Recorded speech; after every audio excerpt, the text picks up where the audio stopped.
Live free or die. It's everywhere around here. It's on our license plates. It's on my sweatshirt. It's on billboards. It's on Welcome to New Hampshire, Bienvenue, New Hampshire, Live free or die. It's on our quarters. It is everywhere, and it has been the motto since 1945, placed on our license plate since 1971. But what does it mean? Who came up with this? Why is it important, and why should we care?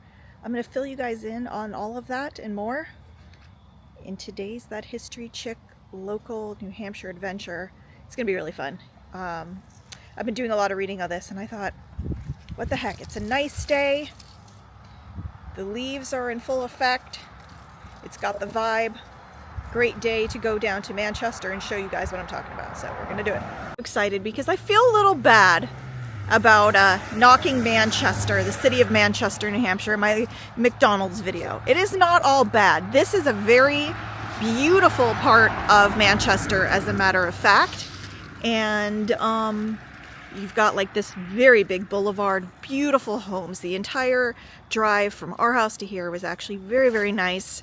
And here is this little nondescript red colonial sitting in the middle of this beautiful neighborhood, but it is not that nondescript.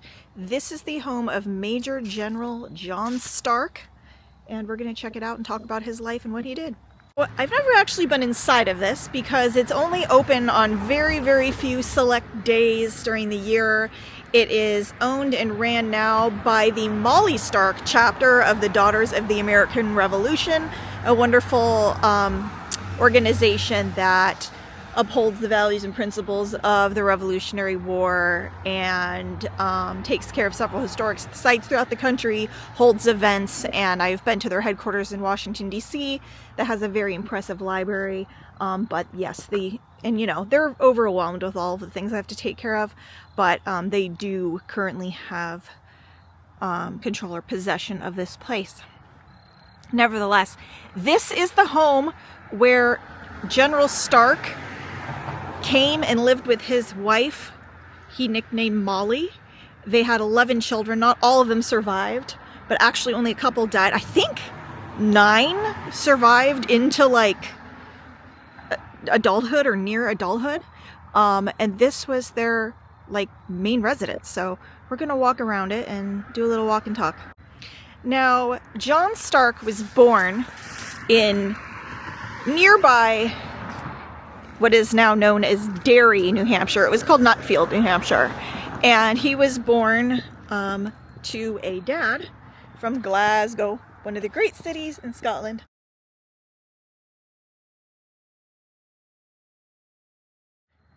Good old Glasgow. And his mom was from Londonderry, Northern Ireland. Interesting, because Nutfield, where he was born, became Derry, and there's nearby Londonderry, New Hampshire, named after the places in Northern Ireland. So, and John Stark would, go on to be one of our most famous native sons. And you can come here and kind of open the gate. Of course, like I said, we won't be able to go in, but we're just gonna like walk around and see what we can see. Here, showing you that this is, the Molly Stark chapter of the Daughters of the American Revolution. And it looks like this was definitely added onto. I've told you guys in some of my videos before, like oftentimes you see where the original house started and the continuation went on. Maybe not, but I'm like almost positive that's the case here. You can kind of see where they've done that. Backs up to some woods here. I hear things. Squirrels, but there's something bigger out there. I don't know what that would be, but there's kind of like this interesting pit back here. Let's see how pretty the leaves are. Up north past Peak, kind of at or nearing past Peak around here, but anyways, yeah, so there's this nice neighborhood right here. I don't really want to go and get ticks, but I'll just kind of show you like this, what the side looks like. Yeah, there's a lot of creatures in the woods. Interesting. So John Stark served as one of the infamous Rogers Rangers, and he served in the French and Indian War. Very interesting. In 1750, I think, 3. One of my favorite stories about him, about the time and the era, that I think is so cool, because I'm going to prove to you guys today, John Stark, Major General and Major General badass. So he and his brother were up in the Franconia Notch in the White Mountains one day, and they were hunting and fishing, and they were kidnapped and taken by a group of local Abenaki Indians. And they were marched up to Canada and forced to run a gauntlet. Being forced to run a gauntlet meant, imagine there's men lined up, Abenaki men lined up, and they've got sticks. And you would be forced to run through the line, and most people would just run as fast as they could, hope not to get beat to death, which is honestly usually the case. Like, people died in this process, or you were humiliated, badly beaten, or maimed. Well, John Stark did something that most people don't usually. John Stark fought back. He went up to the very first Abenaki warrior that he saw. He took that stick and he started beating him with it. He was like, nope, not today. So he fought back, and the chief halted the process. He was so impressed. He couldn't believe his bravery. Nobody had ever had the nerve to try to not just survive, but survive, fight back, and kind of be victorious. So he was like, bro, impressive, or something like. I'm sure that's exactly what he said. And he, not only did he receive good treatment after that, they adopted him into his tribe. He now considered them family. And a year later, he was part of a prisoner exchange. He was allowed to go free, but he kind of maintained this respect for the culture and for the people. So much so that, fast forward to the French and Indian War that I was talking about, he was a part of. He was sent to go lay down Abenaki troops, and he refused to. He's like, I'm not going to go fight my family, my adopted family. I'm not going to do it. I'm not going to go kill these people. I'm not going to hurt them. So he gave up. He resigned his colonelship in the French and Indian War so that he wouldn't have to do it. And he kind of came back here and did his thing, stayed local, laid low, until the Revolutionary War spurred off. And that is where we're going to pick up the rest of this story. But I want to show you guys this new plaque that has just, I think a couple days ago, placed here. And this is part of the America 250 that you guys know I'm so psyched about. Oh, all this stuff going on. This says, Revolutionary War Patriots. This marker commemorates the men and women who achieved American independence. These patriots, believing in the noble cause of liberty, fought valiantly to found a new nation, 1775 to 1783. Of course, those being the years of the opening battle at Lexington Concord, 1775, and ending with the Treaty of Paris in 1783. And we are coming up on the 1781 victory of Yorktown. Now, I am loving that the American 250th is doing such a great job of keeping things fresh, keeping things new, adding things like this. This is a beautiful marker, most impressive. I'm really glad it's here. It adds a lot because, as you can see, this is a pretty simple little house, simple little site. Like I said, the DAR has their hands full. I'm sure they are fit to be tied with everything going on to celebrate the 250th. But I love, love, love, love, love that this is here, that it's getting acknowledgement, and honestly, it makes me want to cry happy sliced onion tears. So, very cool. We're going to move on, and I'm going to show you some more stuff. We are actually going to go down the street to Stark Park for a real treat. It's a beautiful spot, and I've got loads of fun stuff to show you, and we're going to talk some more about Major General Stark and why he is a badass. I mentioned that at one time he had 800 acres, so clearly these houses came after, and this is not 800 acres now. This is like an acre. So John Stark winds up in all the early major battles of the Revolutionary War. He is convinced to resign his commission after giving up during the French and Indian War, not wanting to fight the Abenakis, and they really need someone to lead the 1st New Hampshire Regiment. So he takes on the task and becomes vital to everything. See, he was really, really good at determining troop movements and where the British were going to be. He had this gift of military kind of conscious when it came to things like that. So he's on the scene for the early battles. He winds up at Bunker Hill, the Siege of Boston, Trenton, which was our victory, Princeton, which was horrible downfall, and he becomes known as the hero of Bennington. And we are here at Stark Park, just down the street from his house where we were. The house was on Elm Street, by the way. And here we are in another beautiful area and at Stark Park, and we're going to walk around and see some amazing things.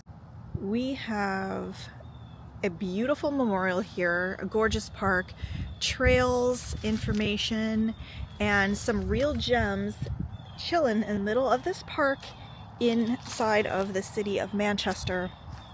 Like I said, in a beautiful, beautiful area. We're far from like that first New Hampshire McDonald's site that I showed. This is like the other end of Manchester. If you go to Bennington, Vermont, I'll insert some pictures here.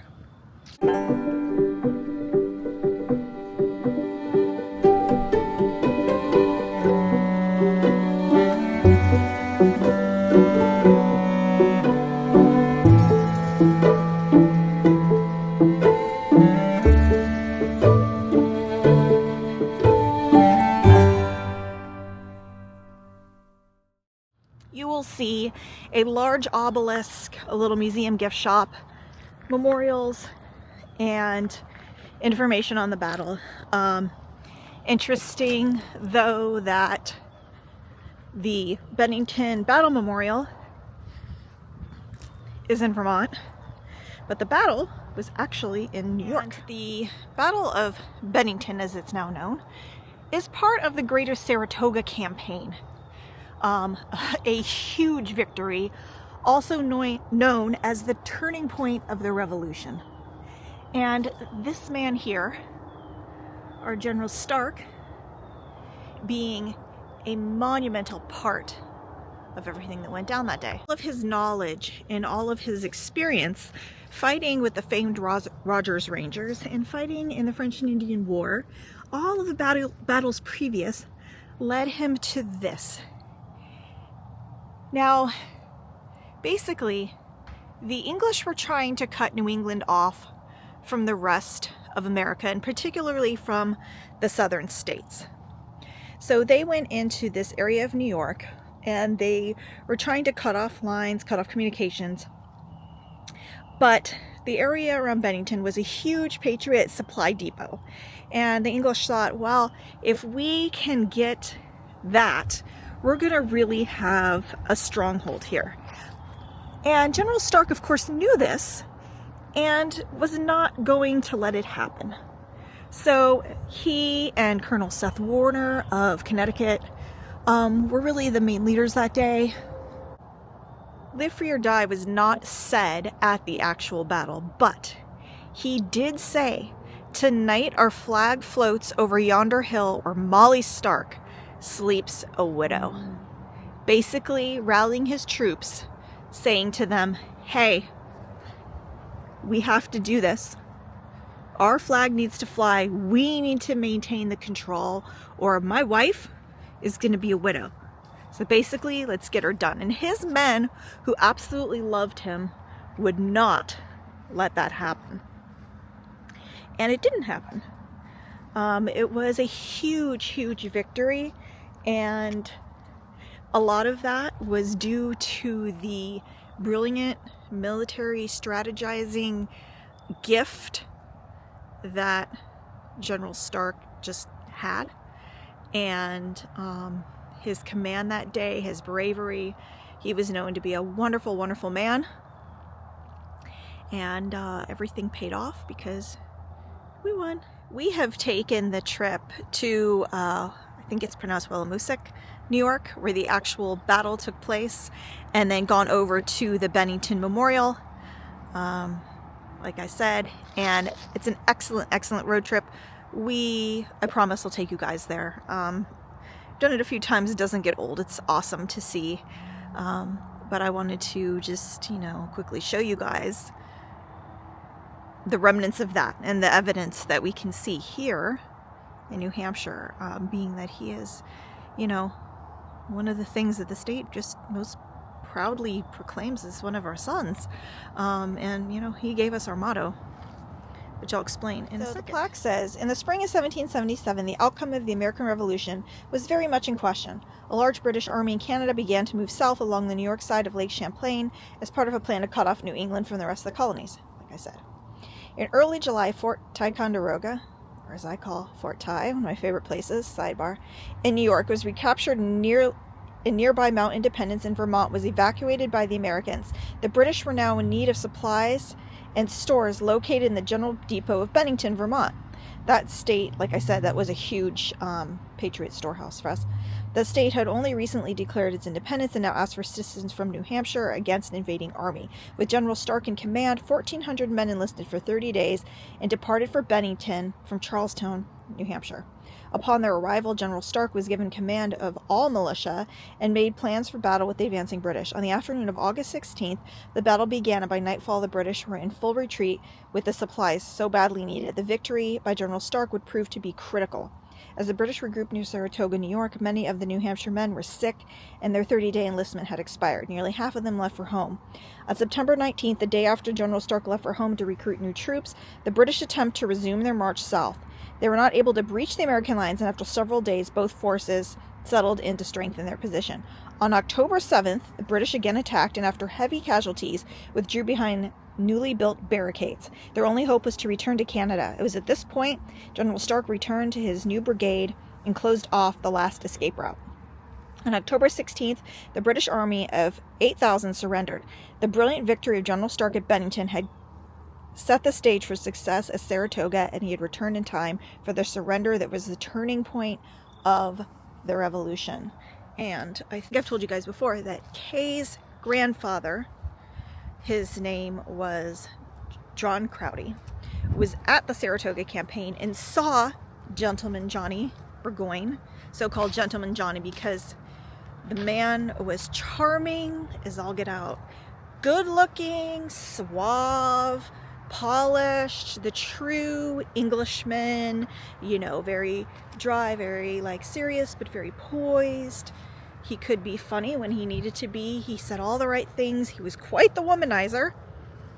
So they called him Gentleman Johnny. But Kay's grandfather saw him surrender at Saratoga because he was one of Daniel Morgan's Virginia riflemen, a very highly trained rifle group, militiamen, that were trained in the backwoods, and they knew how to shoot. They were excellent marksmen. They were highly specialized group. Only a select few would be chosen to be them, and he was one of them, and that is extremely cool. Now we're going to take a look. We've got some cannons, cannon shot, beautiful Old Glory blowing in the wind. So he did not say live free or die yet. We're getting to that part of the story, because I started with, you know, where did live free or die come from? Look how beautiful this park is, by the way, and just what a glorious day it is. Now, I have been here in the snow and actually got my car stuck in a thick layer of snow with some ice underneath. I did get out, but I mean, it wasn't stuck, but it was a little dicey. The boys were like, oh my gosh, mother. One of those kind of things, but it does, I'll insert a picture here. So it's beautiful in all seasons. We're so blessed to have so many beautiful green spaces and open spaces like this. But what happens is, hero of the Revolutionary War, we win, victory at Yorktown, like I said. It's over in 83, and John Stark comes back to New Hampshire, lives out the rest of his life. His wife passes away before him, so she did not, in fact, have to, sleep a widow. He became a widower first before her because he was victorious in battle. So, his warning to his men did not play out, thank God. She passed away, it would be considered an older age then. By the way, I think this is really funny. So her name, we say Molly Stark. Well, that is the name that General Stark gave to his wife, like a nickname. Her name was Elizabeth Page. And I was thinking about that, and I had a little laugh this morning when I was getting ready thinking about it. If he had called her Betty, she would have been the original Va-Va-Voom Betty Page. Imagine? But for some reason, and I have never heard of somebody whose name is Elizabeth having the nickname Molly. Don't know where he came up with that or why. I guess it's just his little cutesy thing. I guess we'll leave it between them, we'll never know. I've definitely heard worse pet names or nicknames. Sometimes Kay drives me crazy and calls me like Honey Bunches of Oats. Don't ask. Or Honey Buns. Yeah, he thinks that's really clever. But John Stark named Elizabeth Molly. Again, interesting, because I have never heard of somebody named Elizabeth being called Molly, and I would know for reasons, but anyways. Yeah, so he ends up passing away at a very old age for the time. He is 93 years old. Yes, John Stark passes away in 1822 at the age of 93, making him the oldest, or I should say longest living Revolutionary War general. So, pretty cool. But the amazing thing is, within this beautiful park, you will find the graves of both John and Molly Stark. And it's so unique. I've never seen, a city park. I'm trying to think, have I? I don't think so. That has such beautiful paths and trails, both a monument and the final resting place to John, Molly, and their children. So really, really beautiful place. We're so lucky to have this here. And I remember what I was going to say about, I don't think I said this before, the obelisk, the monument in Vermont, is actually the tallest man-made thing in Vermont. I mean, it's Vermont, so, things don't get too crazy there. But yeah, highly recommend a visit. I will take you guys there. Hope you enjoyed the pictures until then, but it's a really cool place. It's kind of farish from here. It's like 3.5 hours, I think, so yeah. And I see here they've got a Stark flag. Is that the Battle of that's not the Battle of Bennington. There is actually a Bennington battle flag just says Stark on it. It's interesting. But around these parts there are things everywhere that bear not only his name, but the motto, live free or die. And I still haven't told you what that's all about. I will, hang on. American Revolutionary War hero Major General John Stark was born in Londonderry, New Hampshire in 1728. Upon his death in 1822, this gravesite on what was the site of the Stark family farm became his final resting place. So yeah, so I told you it was like a couple minutes to the house. Remember I said they had like 800 acres, so this was all part of it. All this neighborhood in between was not here.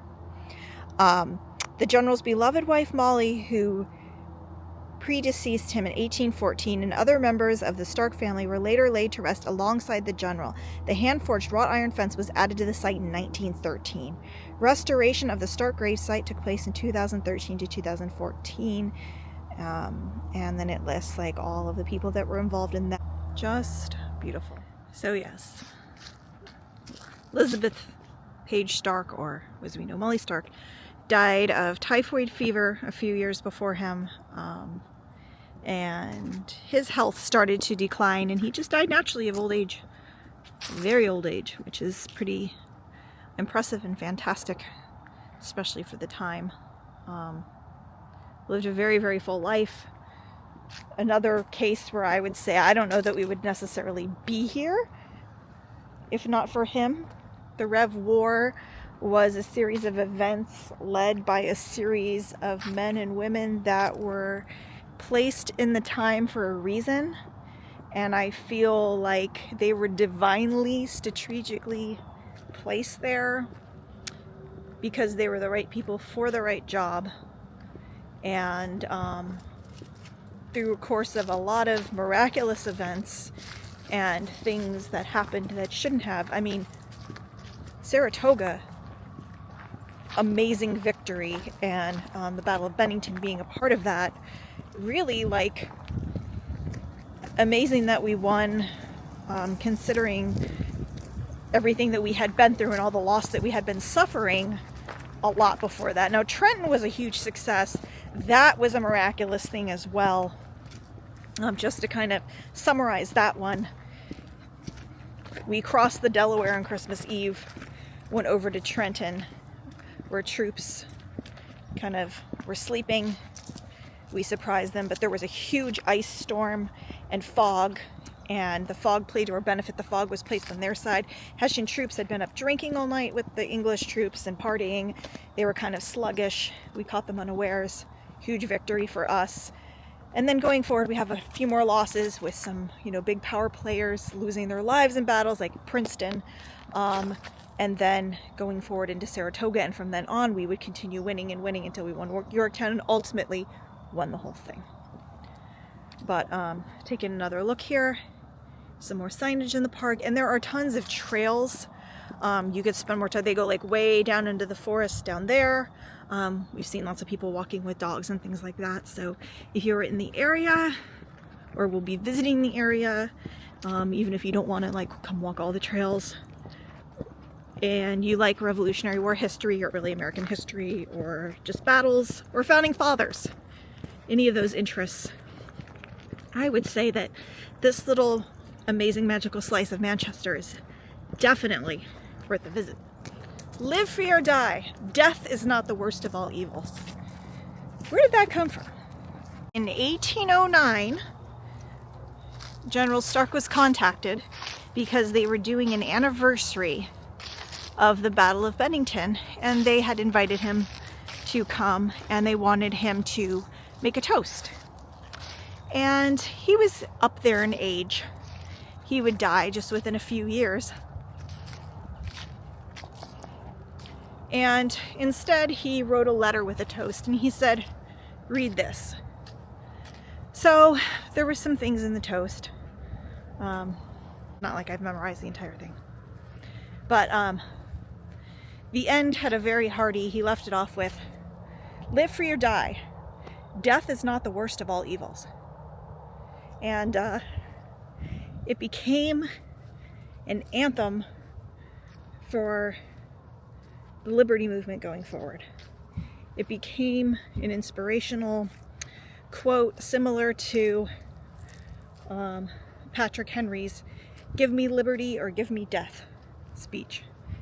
And basically, live free or die, death is not the worst of all evils. What does it mean?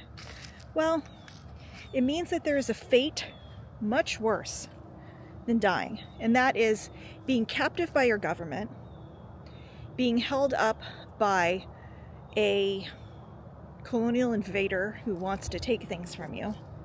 It means that death is not even as bad as being beholden to a superpower that is oppressing you. And it means that a free life is worth living. And that, my friends, is the entire point of all of this. So in 1945, just as the world was coming off of a horrible World War II, and we were going to be getting back to our lives, New Hampshire decided to make it official. What great timing. And make "Live free or die" our state motto. In 1971, they passed legislation that would be put on all of our license plate. It has to be. There was even a group of Jehovah's Witnesses, interesting sidebar, that tried fighting it and said, "Oh, that goes against my religion. I don't want to drive with that on my plate." And the government did ultimately say, okay, fine, if you've got like some religious reason, I guess your personal liberty is more important than like the overall motto of a state. And I think it's interesting because though I disagree with the Jehovah's Witnesses and what they were saying, I do agree with the notion it would have been very hypocritical to say live free or die, but we're forcing you to live free or die. So we're so free here that even if you don't want to be free, I guess, you don't have to be. I don't know, that's weird. But it's a motto that we believe in, we stick to, we take seriously. And I have a friend that was like, what do you, like when I first moved here, he was like, what, do people like really go around saying it? Yes! As a matter of fact, we do. We put it on our shirts, we put it on our coins, we put it on murals, we put it on art, we put it in tourist shops, it's on our license plates. It's part of the spirit of New Hampshire. It's why we love the Granite State, the 603, so much. We take it seriously. We are a little government kind of mindset here, most of us, and we want to keep it that way. Something important to think about, especially in these times. And with that, I think that's going to do it. Like Patrick Henry, I know no way of judging the future but by the past, which totally goes in line with everything I just said, and is also that live free or die attitude. They're fully entwined.